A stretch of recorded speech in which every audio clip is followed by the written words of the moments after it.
E aí, meus amores, bom dia.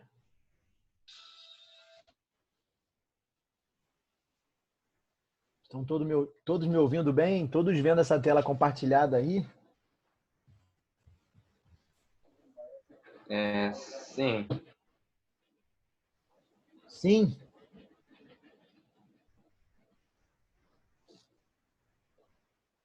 Beleza, já vou começar a aula já, de pessoal entrar aí.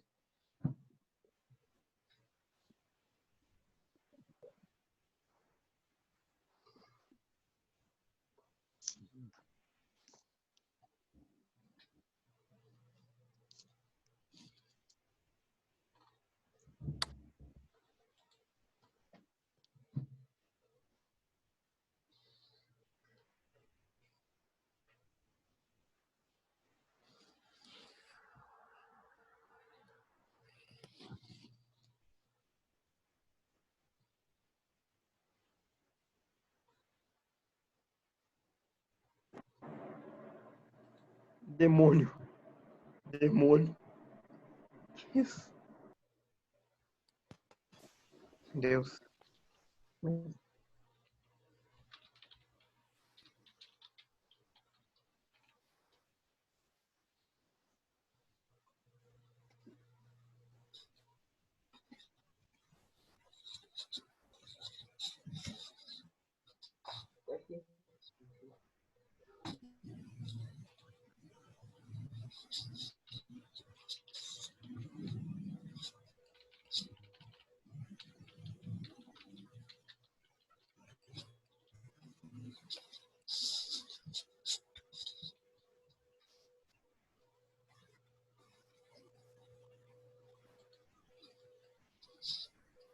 Vamos lá, meus amores, vamos começar então a aula aí, ó. Não perder muito tempo.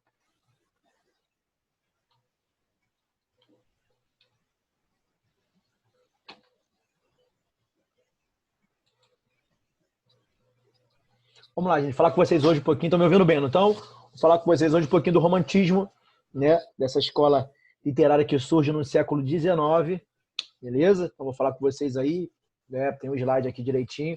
Qualquer dúvida vocês podem falar, vocês podem abrir o microfone para falar aí, beleza? Ou podem colocar aqui no chat que eu vou lendo com vocês, beleza? Qualquer dúvida vocês vão falando comigo, tá? Agora que nós temos agora mais tempos, né? Nós temos 3 tempos, eu consigo trabalhar também os outros conteúdos, né? Literatura, redação e língua portuguesa também, beleza? Então, vamos lá então. Passei aqui, beleza? Então, romantismo, né, século XIX, trazendo com ele, né, essa sentença da liberdade conduzindo o povo. Né? Liberdade conduz o povo, principalmente, né, associada aqui, quando vocês forem ver comigo o romantismo no nosso país, né, o romantismo no Brasil traz com certeza essa liberdade. Nós nos tornamos independentes de Portugal e trazemos esse espírito para a nossa literatura, principalmente, tá? Tranquilo, meus amores? Então, o romantismo aí, século XIX, considerada por muitos especialistas em literatura uma primeira escola totalmente nacional aqui no nosso país, né? Mas no Brasil, trata-se o romantismo como a primeira escola totalmente nacional. Tranquilo? Show, porque muitos desconfiavam de que a literatura das outras escolas literárias eram meras cópias. Tranquilo? O romantismo está ligado a 2 acontecimentos, né? A Revolução Francesa, responsáveis pela formação da sociedade burguesa, uma época de rápidas e profundas mudanças no mundo, né, lá na Europa, mundo europeu, desculpa. A Revolução, 2 acontecimentos, dois contextos históricos são importantes demais para acontecer, acontecem juntos, né, com o romantismo, né, no mundo, na Europa principalmente. A Revolução Industrial gerou novos investimentos que buscavam solucionar os problemas técnicos decorrentes do aumento de produção, beleza? Sua consequência mais evidente foi a divisão do trabalho e o início da especialização da mão de obra. Então, isso aí traz também. Então, o individualismo tornou-se um valor básico da sociedade da época. Então, aquela coisa de individualismo, né? Vocês vão ver presente também como características das gerações que compõem o romantismo no nosso país, no Brasil. Tá? Então, são esses os fatos históricos que culminaram juntamente com o surgimento do romantismo, beleza? A Revolução Francesa, né? Foi responsável pela formação de uma sociedade totalmente burguesa e uma época de rápidas e profundas mudanças no mundo europeu. A Revolução Industrial acontece também, gerou novos investimentos que buscavam solucionar os problemas técnicos decorrentes do aumento da produção, e aquela troca do homem pela máquina. Sua consequência mais evidente foi a divisão do trabalho e o início da especialização da mão de obra. Então, romantismo, né? Novos valores, liberdade, igualdade e fraternidade, certo? São esses valores que surgem juntamente com o romantismo. Liberdade, igualdade e fraternidade, certo? Organização da sociedade. Reflexo da literatura da época. Show? Então, público leitor, né? Esforço de alfabetização popular, né? Empreendido pelos revolucionários. Todo cidadão passou a ter acesso direito, né? A leitura, até pela necessidade de conhecer as proclamações do novo regime. Então, assim, todos tiveram acesso, né, à leitura, e principalmente com o que era produzido na época, né, de literatura, de texto, de poesia, de prosa, beleza?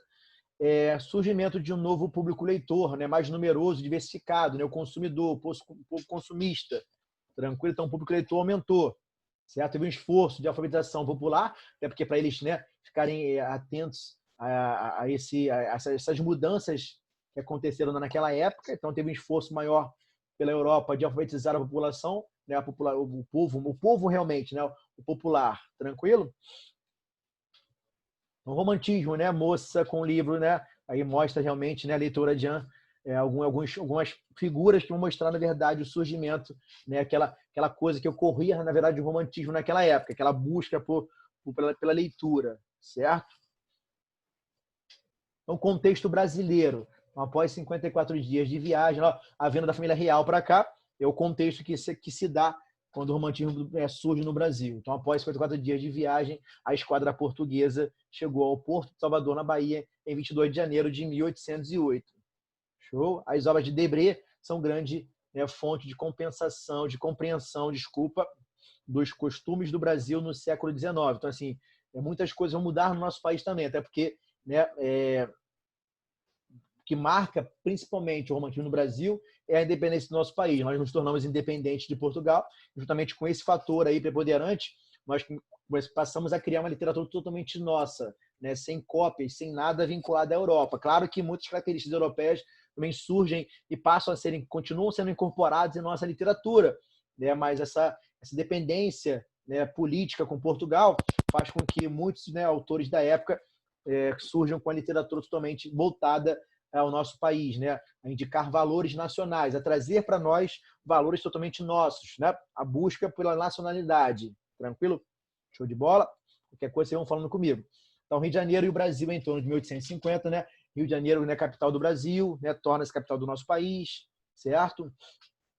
Contexto histórico mundial, que nós já vimos, Revolução Industrial, né? A modernidade, Revolução Francesa, liberdade, fraternidade e igualdade. Então, essa premissa da Revolução Francesa ela é incorporada, né, principalmente no romantismo, tá?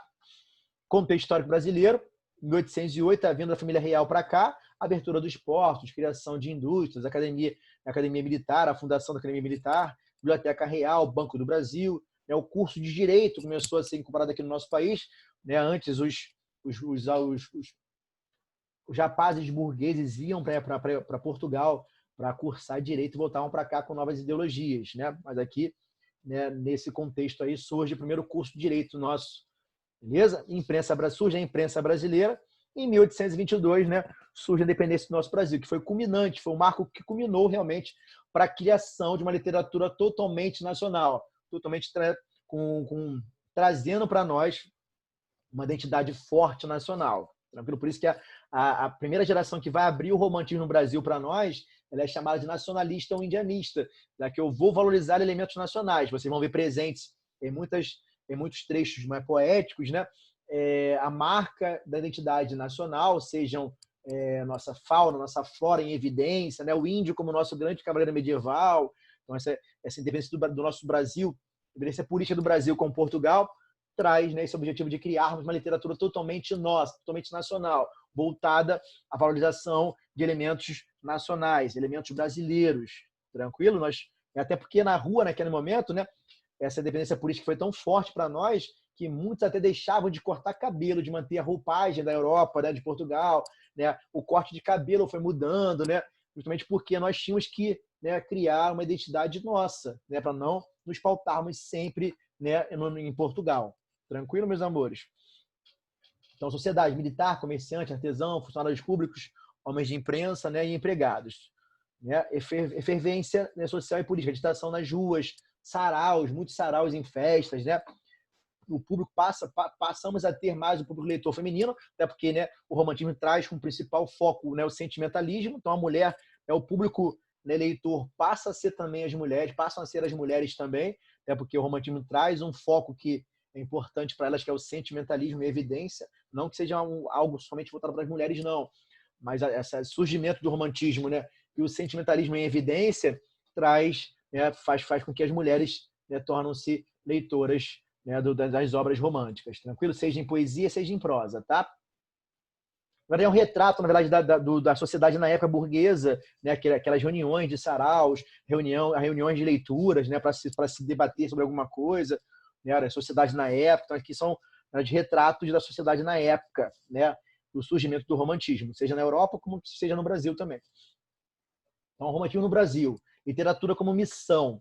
Então, os autores, né, os principais autores representantes das gerações do romantismo no nosso país, eles tinham a literatura tinham compromisso com a pátria. Por isso, né, a literatura totalmente nacionalista e ufanista. O que é ufanista? É você valorizar, né, elementos totalmente nacionais, você valorizar o índio. O índio era o nosso grande cavaleiro medieval, né, a nossa flora, a nossa fauna, elas eram colocadas em evidência, por isso ufanista. Tranquilo, o amor à pátria está em evidência. É importante que vocês vejam comigo o romantismo no Brasil, e quando vocês forem ver, né, o modernismo lá em 1922, né, 100 anos depois da independência do Brasil, vocês vão ver também que é uma busca, né, a tentativa de buscar de novo essa valorização do que é nosso, de elementos nacionais, que hoje se perdeu. É muito mais comum nós valorizarmos elementos, né, cultura norte-americana, do que nós valorizarmos a nossa cultura nacional. Você, na minha época, como aluno, ainda tinha um pouquinho dessa valorização do Dia do Índio, né? De algumas coisas voltadas, Curupira. Hoje você não vê mais, nós não colocamos mais evidência, principalmente a nossa cultura. Nós buscamos cultura de fora, principalmente a cultura norte-americana, tá? Então, o compromisso que os autores tinham, né, com o romantismo no nosso país era realmente trazer de volta, né, aquele nacionalismo, né, aquele sentimento ufanista também, beleza? Contribuição para a grandeza da nação, já que você coloca em evidência elementos nacionais, você contribui para a grandeza, para o Brasil se tornar cada vez maior, já que ele se torna independente político de Portugal, certo? Retrato de sua bela paisagem física e humana, isso é muito colocado, né, em evidência no romantismo no Brasil, né, de sua bela paisagem física e humana, que foi aqui retratado por essa imagem realmente, certo? Revelar todo o Brasil de forma positiva, criando uma literatura autônoma que expressasse a alma da jovem nação. Então é isso aí. Nós realmente nos deixamos de nos prender à literatura portuguesa, né? Criamos uma literatura totalmente nacional, né?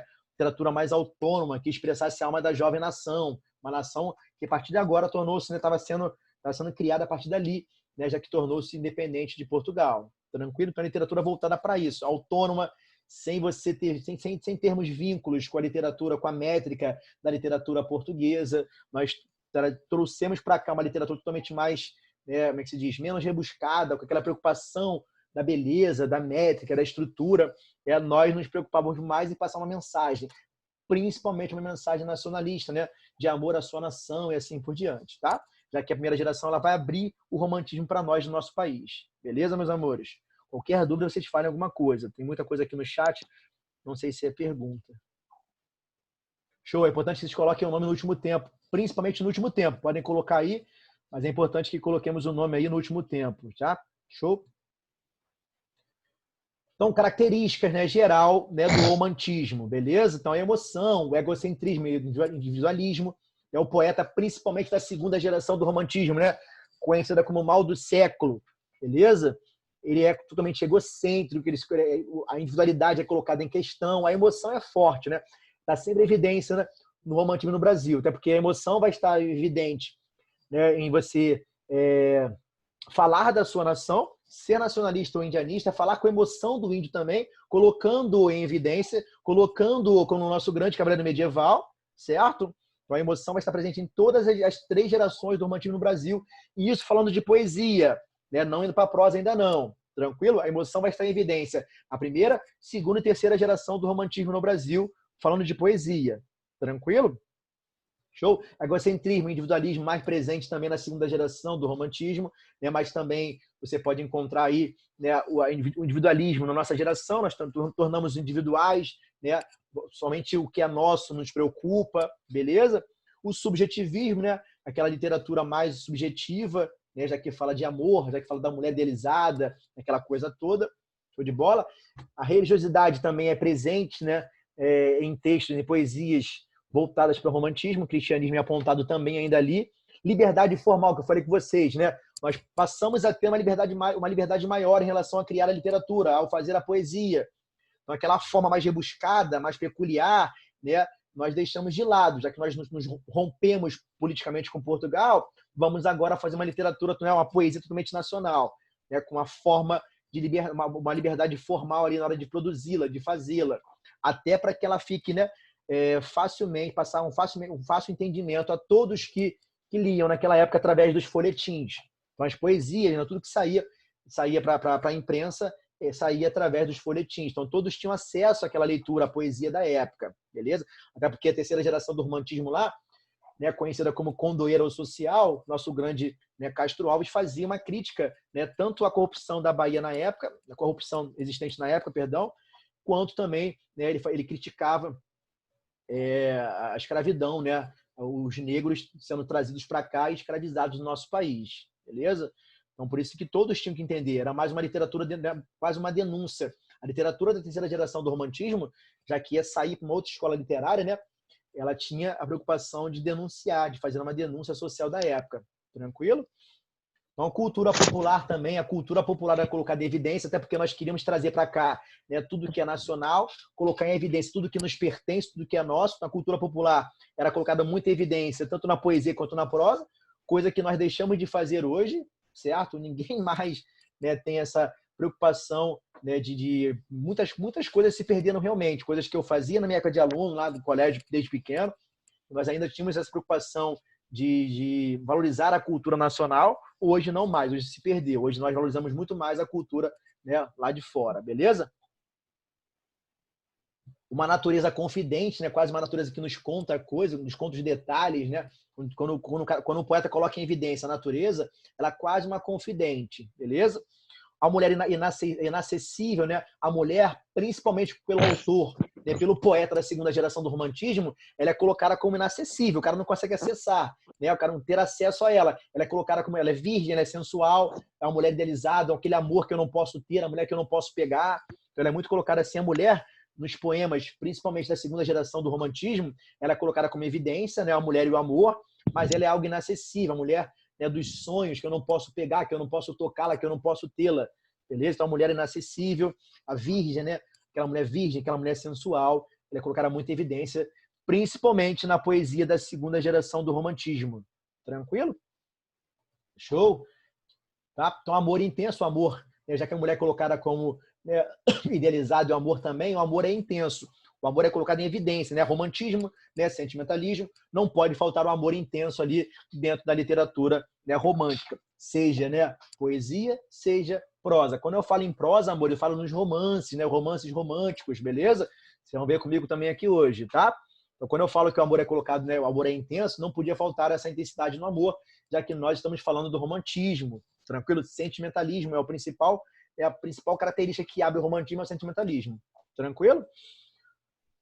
Então, o gosto pela noite, né? O noturnismo, não é isso? Então, tem o gosto pela noite, é muito colocado em evidência também pelos poetas da geração romântica, né? Da escola literária romântica, certo? A imaginação, já que a mulher dos sonhos, eu a imagino nos meus sonhos, então tudo é colocado em imaginação, né? Redondilhas, os versos como são mais, tem liberdade, né? Liberdade quanto à sua forma, então são redondilhas menores, né? Não tem aquela coisa muito rebuscada, tão chato quanto era, por exemplo, o barroco. Se vocês viram Barroco com algum ano passado lá, vocês viram que o Barroco é muito mais voltado à forma, né? Não tem essa liberdade formal que tem o romantismo. Então, o romantismo vem romper realmente e criar uma literatura totalmente nacional. Por isso, a liberdade da forma, redondilhas, né? Aquela coisa sem ficar muito presa, né, ao rebuscamento na hora de fazer poesia. Tranquilo?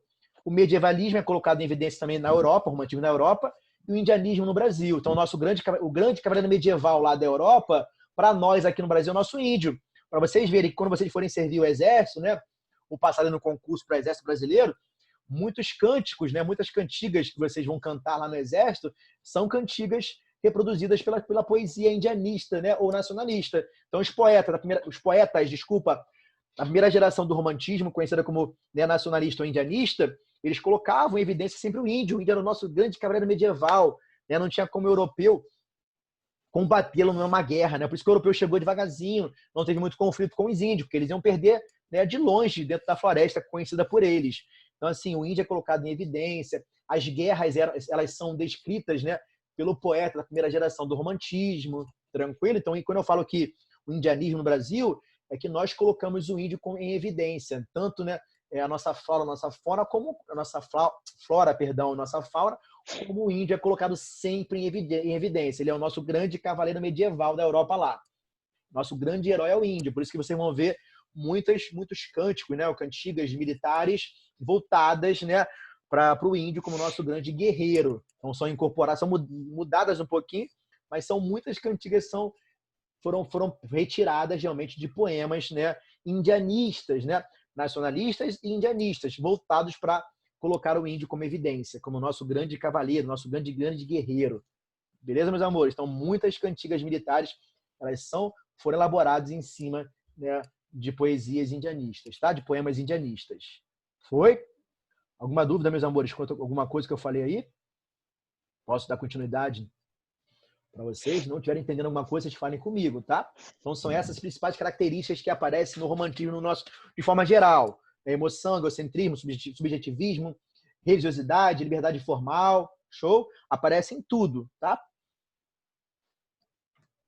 Então, coloquei aqui, né, a forma retratada do índio, o nosso grande cavaleiro medieval, nosso grande herói, na floresta, na verdade, né? Aqui traz já, né, o navio negreiro trazendo os escravos para nós. Vendo aqui, ó? Aqui retrata, na verdade, cada geração do romantismo. A mulher dos sonhos, a mulher idealizada, aquela coisa toda. Então, aqui essas fotos vão trazer para nós, na verdade, né, cada fase do romantismo, principalmente no nosso país. Aqui, ó, nesse segundo quadrinho, ao lado da floresta, aqui, fica em evidência para nós, né, os navios negreiros, o quão os negros eram maltratados, né, açoitados, quando trazidos para cá, para o nosso país, certo? Você vai ver muito claramente aqui, né, que na terceira geração do romantismo, né, o nosso principal autor era o Castro Alves, ele colocava muita evidência, principalmente ele era contra, né, ele ficou conhecido como, né, o poeta dos escravos, né, ele era contra, né, contra a escravidão, ele fazia, né, essa denúncia social, principalmente contra a escravidão da época. Tranquilo? Então, isso aqui, essa foto, essa imagem reproduz para nós cada geração do romantismo no Brasil. Aqui a flora e a fauna colocada em evidência, né, pela geração nacionalista ou indianista, tranquilo? A segunda geração aqui embaixo, onde a mulher é colocada em evidência, né? Aparece ali o egocentrismo, né? O amor, o sentimentalismo é colocado em evidência na segunda geração, certo? O pessimismo também é colocado, eu não falei aqui, mas o pessimismo ele aparece na segunda geração do romantismo, e a terceira geração lá em cima, né, conhecida como social ou condoeira, porque o pássaro condor da época, ele tinha essa, né, obrigação de levar uma mensagem de um lugar para outro. Por isso, social condoeira, a terceira geração, porque ela denunciava alguma coisa, né, uma crítica social, fazia uma crítica social, denunciava algo de errado que acontecia na estrutura política, né, ou no nosso país naquela época. Show, meus amores? Tranquilo? Hoje eu vou falar muito, falar direto aqui. Tomara que vocês consigam entender. Qualquer dúvida, vocês podem abrir o microfone para falar. Não fiquem tímidos, tá? Vocês podem perguntar à vontade, pelo amor de Deus. Importante que haja perguntas realmente. Eu botei assim, a cronologia do romantismo no Brasil. Como é que foi, né, a ordem cronológica aí do romantismo ao chegar ao Brasil. Então, o poeta Gonçalves de Magalhães, em 1836, na verdade, o que marca o romantismo no nosso Brasil, o que marca para nós o romantismo aqui, né, é realmente... Espera rapidinho, responder alguém, está fazendo pergunta aí? Não, estou colocando o nome, né? É bom que coloquem no último tempo, tá? Melhor no último tempo, vocês colocarem todos coloquem o nome lá. Tranquilo? Vamos lá, então, ó. Cronologia, né? Como é que foi, né, a chegada do romantismo no nosso país? Então, chegou o marco inicial do romantismo no Brasil, é a publicação do poema Suspiros, Poetas e Saudades, né? Por Gonçalves Magalhães. Então, o poeta Gonçalves de Magalhães publicou Suspiros, Poetas e Saudades, obra que é considerada o marco inicial do romantismo no Brasil. Beleza? Então, o poeta Gonçalves Magalhães também ele faz parte aí da primeira geração do romantismo, né, nacionalista ou indianista, e publica, né, lá na Europa Suspiros, Poetas e Saudades e marca para nós o romantismo no Brasil. Perfeito?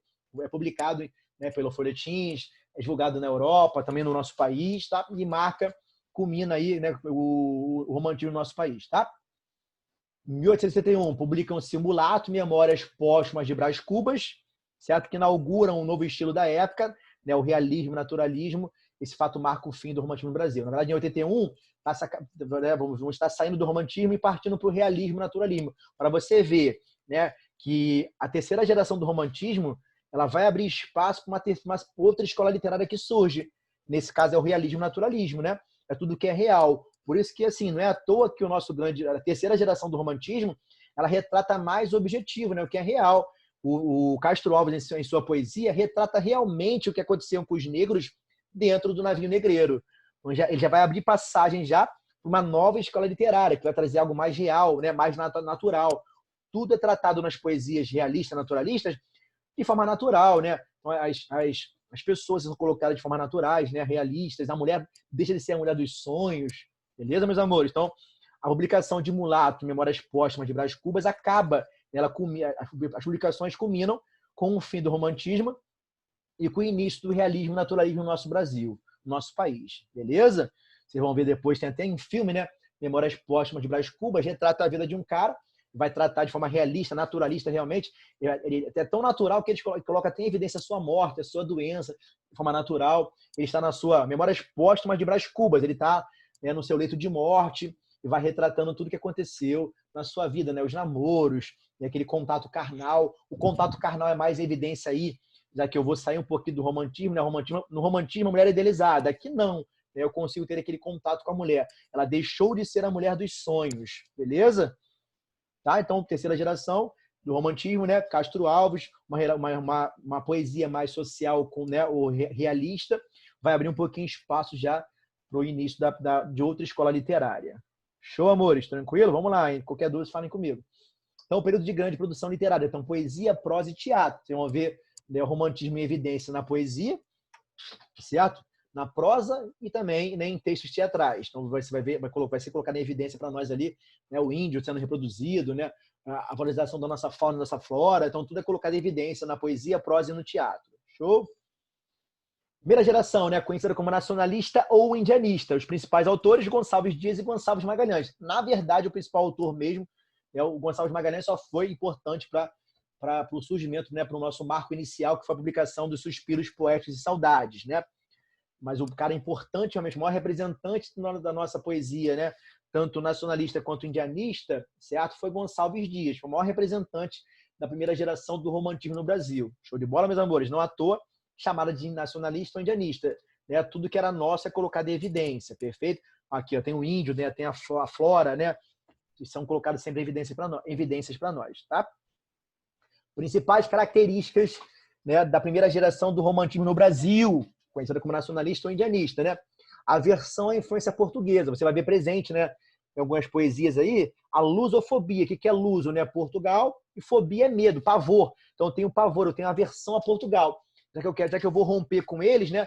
Já que nós nos tornamos independentes políticos de Portugal, né? Eu vou romper com isso de vez. Então tenho aversão à influência portuguesa, né? Os textos têm que ser todos nossos, né? A produção independente aqui, tranquilo? Eu não vou buscar nada.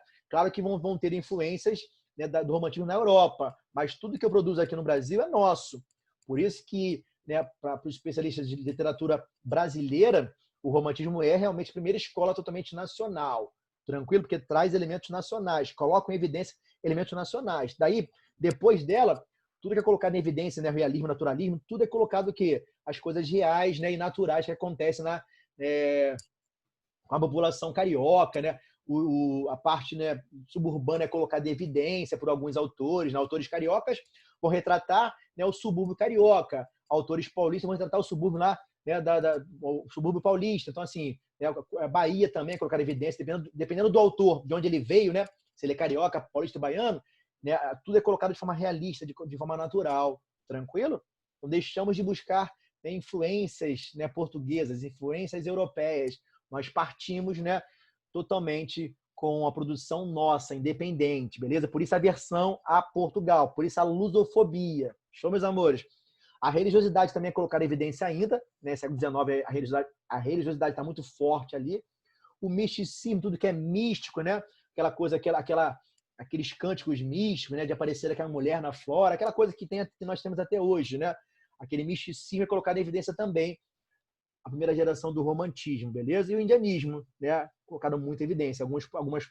Muitas poesias elas foram incorporadas, como eu falei já, estou sendo repetitivo, né? Em cânticos militares, né? Principalmente o exército, né? Em seus cânticos traduz muitas coisas, né? Que eles voltaram para eles como guerreiros, né? Mas aqueles cânticos eram voltados para os índios, né? Os índios eram colocados em evidência, como nossos grandes guerreiros, nossos grandes cavaleiros medievais. Tranquilo? Então, os principais temas, né? Índios, saudades, né? E amores impossíveis. Você vai ver lá saudade daquela terra, vai ver ali daqui a pouco, né? Na Canção do Exílio, né? O poema que vai abrir a geração do romantismo para nós, você vai ver presente ali a saudade. O cara está exilado lá em Portugal e está sentindo saudade, né? Das coisas que ele tinha no nosso país, no Brasil. Aquela coisa que nós não temos mais, né? Muitos querem ir embora do Brasil, eu quero ir para a Europa, eu quero ir para os Estados Unidos, né? Eu odeio o Brasil. Essa coisa se perdeu realmente por muitas coisas erradas que acontecem no nosso país. Mas naquela época, né? Essa coisa de voltar a valorizar alimentos nacionais, né? Valorizar o nosso país, né? A sermos realmente patriotas, né? Então a saudade é colocada em evidência, principalmente a saudade do nosso país de origem, beleza? Então índios, saudades, amores impossíveis, né?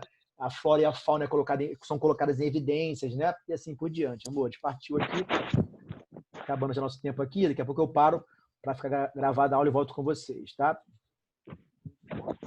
Então aqui, ó, de cara, eu trago Canção do Exílio. Atenção aqui, porque se eu cobrar isso aqui numa prova para vocês, lá na frente eu cobrarem, os caras vão perguntar para vocês marcarem as características, o que aparece aqui que realmente evidencia e coloca esse texto como texto da primeira geração do romantismo, né? Conhecida como nacionalista ou indianista. Então, Canção do Exílio. Gonçalves Dias está exilado, ele está em Portugal, ele vai retratar realmente a saudade que ele tem do país de origem, né? Deixando claro ali, né, o nacionalismo em evidência. Por isso, essa Canção do Exílio, né, esse poema, ele é colocado como poema do Gonçalves Dias, representante da primeira geração do romantismo no nosso país, conhecida como, né, nacionalista ou indianista. Oi, meus amores, tranquilo? Então aqui, ó, vamos lá. Então, Canção do Exílio. Você repara que vão ter a presença ali, né, pronome primeira pessoa, já que ele vai se colocar no texto, né, os seus sentimentos declarados, a sua emoção é declarada. Por isso que quando vocês vão fazer uma redação dissertativa argumentativa, é importante que vocês evitem pronomes de primeira pessoa, porque na redação ali, né, não é legal que vocês se coloquem, né, coloquem suas impressões, suas emoções. Aqui não. Aqui Gonçalves Dias queria retratar para quem lia o poema, né, a saudade que ele sentia do Brasil. Beleza? Então aqui, ó, minha terra tem palmeiras, onde canto sabiá. As aves que aqui gorjeiam não gorjeiam como lá. De cara, ó, minha terra tem palmeiras. Onde só tem palmeiras, meus amores? Palmeiras é uma árvore específica do nosso país. Palmeiras é uma árvore brasileira. Então, ele coloca em evidência a flora e a fauna, né? Palmeiras e sabiás são colocados em evidência porque são pássaros totalmente nacionais. Então, assim, ele traz realmente a referência nacionalista, né, para o seu poema. Então, minha terra tem palmeiras, onde canto sabiá. As aves que aqui gorjeiam não gorjeiam como lá. Ele está em Portugal. Então, aqui é Portugal. Né? Também presente no poema, né, a lusofobia. Ele tem aversão a Portugal. Pô. O que é legal, o que é bonito é o gorjeio das árvores do nosso país. Portugal é horrível. Então, ele mostra a sua aversão a Portugal através da lusofobia, no pavor a Portugal, né, no seu poema. Então, as aves que aqui gorjeiam em Portugal não gorjeiam como lá. Então, aqui retrata Portugal e lá, né, os advérbios de lugar aí retratam Portugal aqui e o lá retrata o Brasil, beleza? Mostrando realmente a saudade, né? E valorizando elementos nacionais. Show? Repare aqui, ó, nosso céu tem mais estrelas, nossas vasas têm mais flores, nossos bosques têm mais vidas, nossa vida mais amor. Então aqui ele está retratando, realmente botando aqui em evidência, né, as coisas que tem no nosso país, que são muito mais bonitas, né, nossas estrelas, nossas vasas, também realçando aí nas flores, a nossa flora, certo? E assim por diante. Outra coisa importante que vocês, não sei se vocês repararam, né?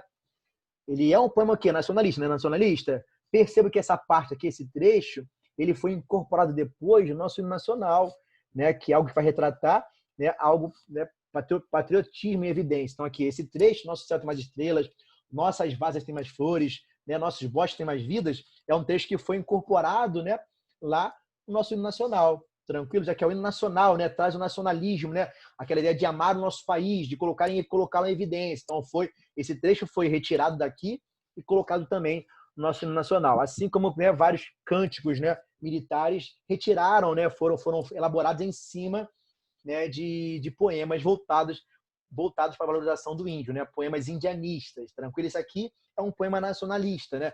Na verdade, ambos representam a primeira geração do romantismo, nacionalista ou indianista, mas esse aqui ele é somente, né, um poema totalmente nacionalista. Por isso que esse trecho aqui ele foi incorporado no nosso hino nacional. Show? Olha só, gente, rapidinho, eu vou sair aqui para a aula ficar gravada, já volto com vocês daqui a pouquinho, beleza? Show?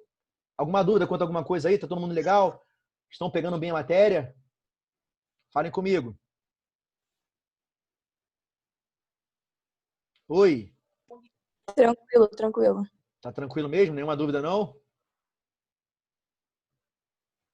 Tá suave mesmo? Hein, gente? Estão entendendo meio direitinho? Senão vocês falem comigo, tá? Sim. Daqui a pouco nós voltamos então, tá? Até daqui a pouquinho.